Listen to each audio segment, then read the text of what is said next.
لوگ اس دن کو دور سمجھتے ہیں جبکہ ہماری نظر میں وہ قریب ہے، جس دن آسمان ایسا ہو جائے گا جیسے پگھلا ہوا تانبا، اور پہاڑ ایسے جیسے رنگین اون،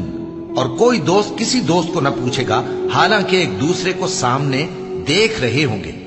اس روز گناہگار چاہے گا کہ کسی طرح اس دن کے عذاب کے بدلے میں سب کچھ دے دے، یعنی اپنے بیٹے اور اپنی بیوی اور اپنے بھائی اور اپنا خاندان جس میں وہ رہتا تھا، اور جتنے آدمی زمین پر ہیں غرض سب کو دے ڈالے، پھر اپنے آپ کو عذاب سے چھڑا لے۔ لیکن ایسا ہرگز نہیں ہوگا۔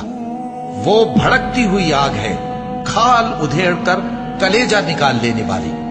وہ ان لوگوں کو اپنی طرف بلائے گی جنہوں نے دین حق سے اعراض کیا اور منہ پھیر لیا اور مال جمع کیا، پھر